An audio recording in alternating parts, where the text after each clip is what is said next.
So what does a life based on faith rather than a life based on beliefs look like? A life of faith, this is an individual that doesn't have any expectation from the world or from themselves, okay? So there's no correcting going on. You're not clutching. You're not grasping after. You're not trying to defend. You're extremely tolerant because you don't have to tolerate anything because you can't be intolerant because you're completely tolerant of everything because you realize the only way to approach life appropriately is through faith. So when I am approaching in faith, I am not approaching from a reactive state. And this is real important.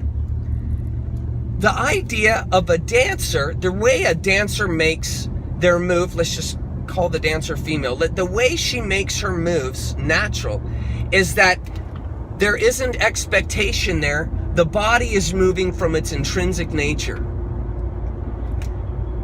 The dancer is not reacting to the music. She is dancing with it.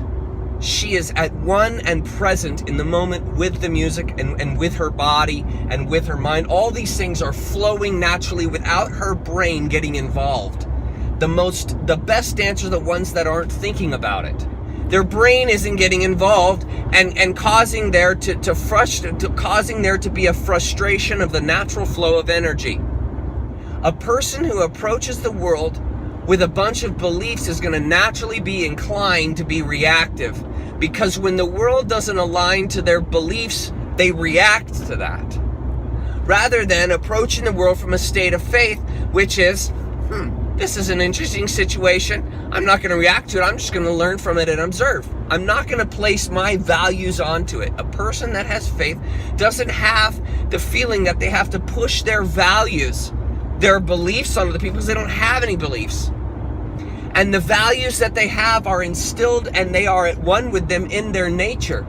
And so they just simply convey that in their everyday life because they're not conforming to any beliefs. They're just flowing out of their intrinsic knowingness, and that allows them to authentically and naturally approach the world, you see. And that is not believing in God and believing in God at the same time. Figure that one out, and that's the point. Not believing in the material world and believing in having to live in the material world at the same time. You know, that's what the cross symbolism is. I said this earlier in one of my videos. You have this horizontal plane, which is the material world, and you have the vertical plane, which is the spiritual world. And you could think of the horizontal plane as belief, and the vertical plane as faith. And that's why they're incongruent. But see, they have that intersection on the cross, that point of tension. And that's the point of tension right here. Your brain is the point of tension because it has the sense system through the limbic system, and then it has the material, the sensorial system, which is the R brain. And then you have the neocortex over the top, which is the reflector. And the neocortex reflects the emotional seat in that limbic system, the pineal gland and so forth. And then the physical seat, which is that R brain. You have to have both. You can't have one or the other. A person that's too emotional, they're too highty-flighty. They're not going to be stable enough. A person who's too materialistic is going to be too consumed with themselves and greedy.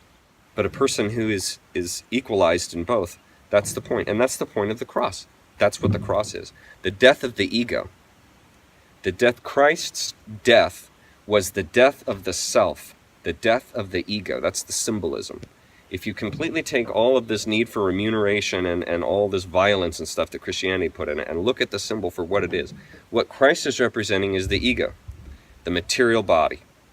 And that is now dying, or is now put to death. The ego is put to death. And the person transcends the vertical or the horizontal beam. And they become a life of faith. You become one of faith. That's the whole symbology of this thing.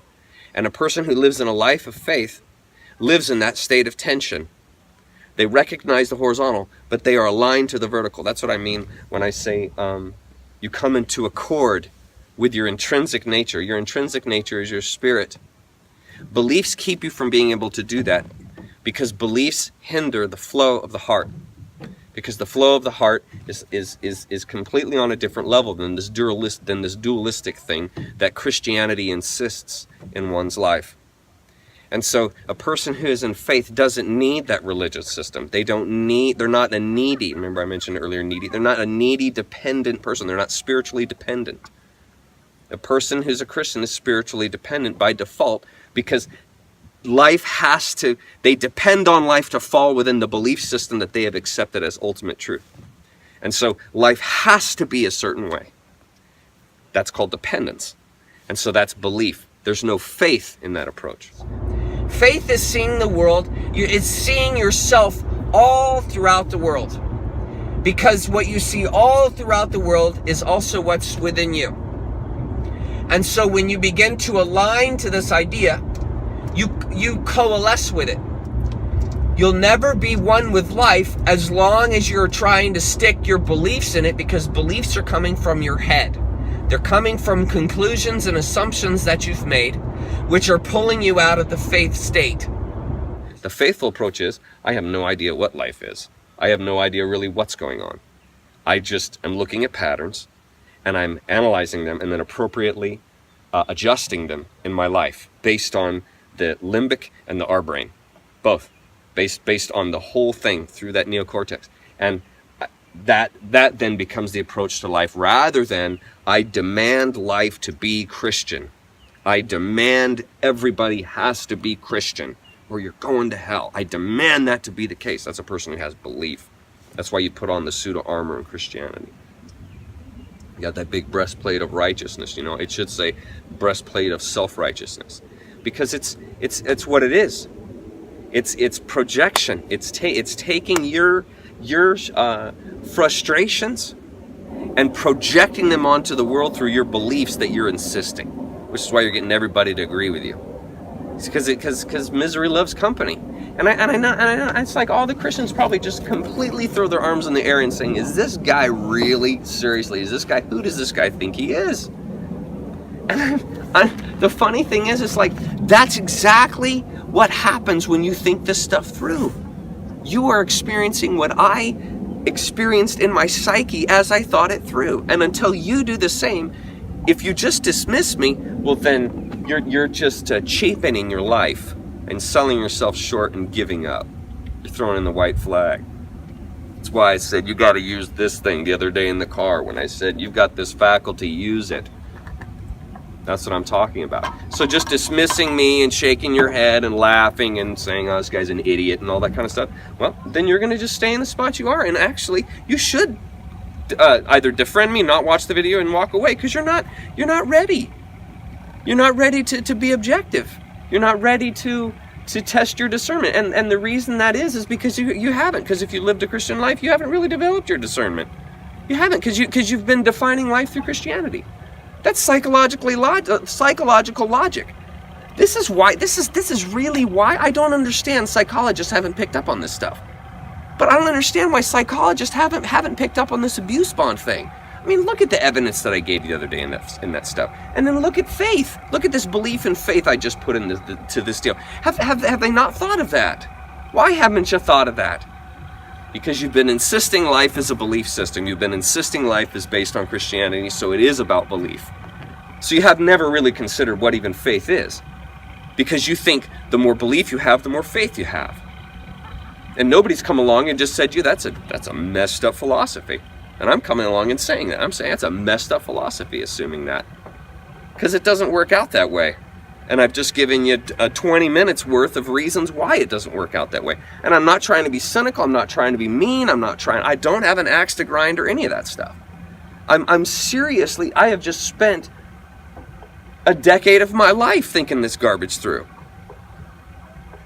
And that's all I ask. That's all I ask people to do. I'm not saying you have to admit I'm right. I'm not saying you got to give me a big applause. I'm not saying any of that stuff. I'm not saying any of that. I'm saying think it through. That's what adults do. They think it through. So the more we, as a culture, embrace this idea of faith, the more as a culture we all transcend.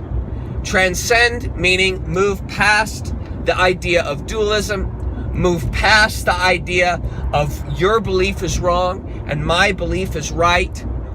Moving past these ideas and moving into these ideas of coalescing. You can think of the world as your own child. You can think that's a good way to think of it.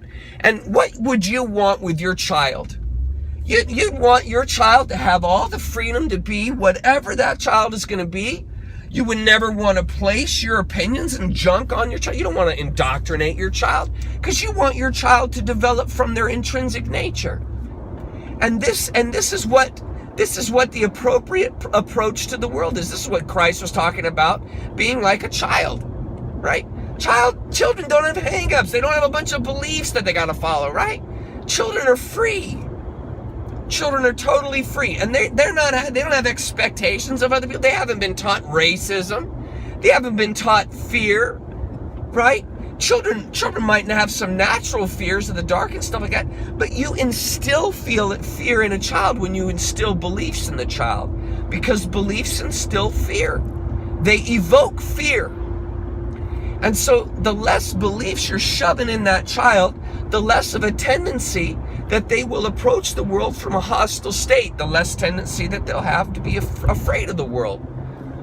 Because they naturally won't have that fear created by all of these beliefs of how the world should be. You see, this is how we appropriately help the child grow. This is how we appropriately help the little child become. You see, not by force and threat. You know, I'm talking spiritually. I'm not talking about just behavior stuff. I'm talking about spiritually. You are not instilling fear and threat into that child by saying, if you don't do what I'm saying, if you don't believe like me, you're going to hell, right? Or if you don't believe similarly to me, you're going to hell, right? No ultimatums. You don't want to instill ultimatums. Ultimatums are going to make the child fearful, right? So this is why, to finish up, this is why approaching life from a state of faith, trust, allow, be thankful, right? This is why it's so important to do that. And this is why it's so important to not have beliefs, a bunch of beliefs. And this will automatically tell you why believing in religious systems is harmful. It's harmful to your mental state. It's harmful to your approach to the world. It's harmful. And it's not good for you. As far as my experience has shown me. And I have given endless examples of how my thought about this matter has substance.